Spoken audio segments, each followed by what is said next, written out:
And now, because these dinners really are always supposed to be fun parties and give you a few moments of interesting change of pace, we have devised a game that we started last year. We're continuing it this year.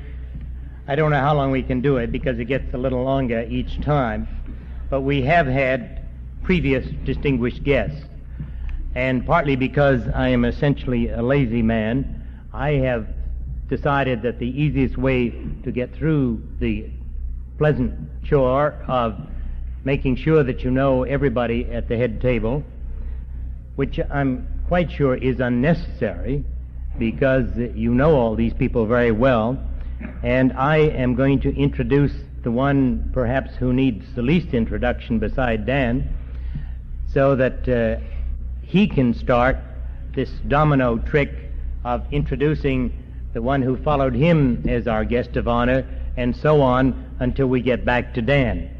And so it's my pleasure to present to you right now, if you'll stop putting those words down, the very distinguished founder, leader, and idol of the John Birch Society, Mr. Robert Welch.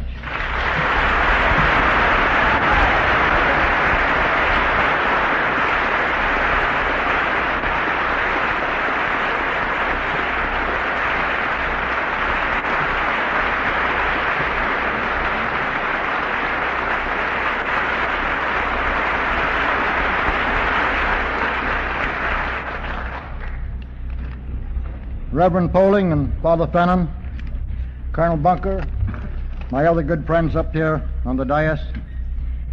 Ladies and gentlemen, before I get started, I want to make the 2 or 3 comments that came to mind that I was scribbling down and got censured for by Colonel Bunker while this was going on. I'd like to solve your worry about one thing. Dan's going to take that cake back to Texas on his bicycle. I mean, you should know that. The second is, thank goodness, John Rarick gave Dan a pen for a present, because I can assure you he didn't own one before and really needed it because he's had to borrow mine all evening just to sign his autographs. So that was a very smart present. Now, so far as my introducing the next domino, that's a good name for you, Tom. I never thought of calling you a domino before. So far as introducing my introducing the next domino, Tom Anderson, is concerned, that would be very unwise. I know too much about him. Just to outline his good qualities alone would take me at least an hour. But as you know, we must always present both sides. You've heard that all your time. And to tell you about his bad qualities, I might need the whole evening. So I'm going to upset Colonel Bunker's row of dominoes by confining my remarks primarily to our guest of honor for the evening. Actually, this turned out to be a very profitable decision. Dan Smoot offered me $5 to say some good things about him, and Tom Anderson then offered me $10 not to say any bad things about him. Now, if you could have enough of these parties, I might be able to let my wife start eating again. As it is, I feel terribly sorry for her having to sit and watch me eat my steaks when I can't afford any for her. But let's get on with the business.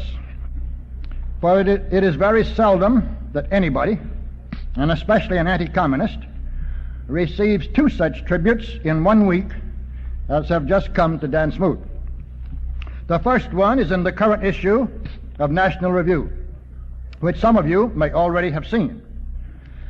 About half a column of Mr. Buckley's personal pages, signed with the initials WFB, is devoted to an extremely vicious excoriation of our friend Dan Smoot. After several other interesting and revealing remarks, revealing that is, about their author, Mr. Buckley more or less summarizes his indictment by saying that Dan Smoot is one of those creeps who is writing for the fever swamps. And ladies and gentlemen, if you residents of the intellectual fever swamps, I assume that's all we've got here, if you do not realize what a high honor it is for any patriotic American to be called a creep by Bill Buckley, then it's because you've not been sitting where I have for the past many years.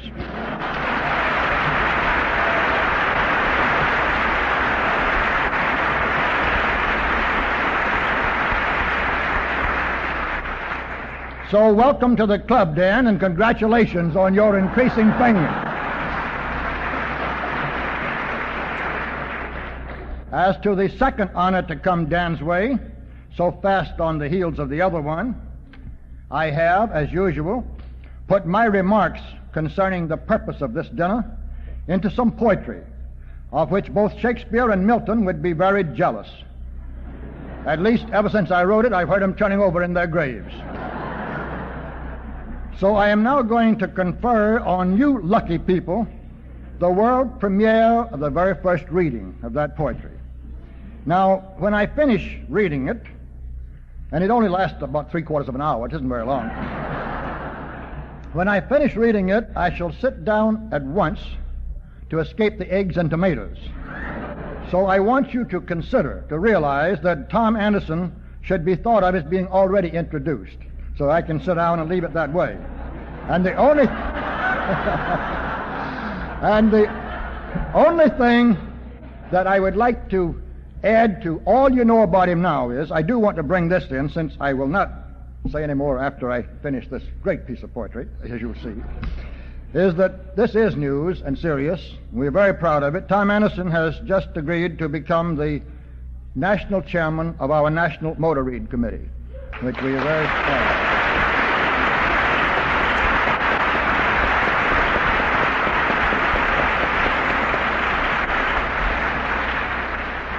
Now to go back and do Ed Griffin all over in verse. A handsome young man by the name of Dan Smoot. Waistline's right anyway, from what I've heard.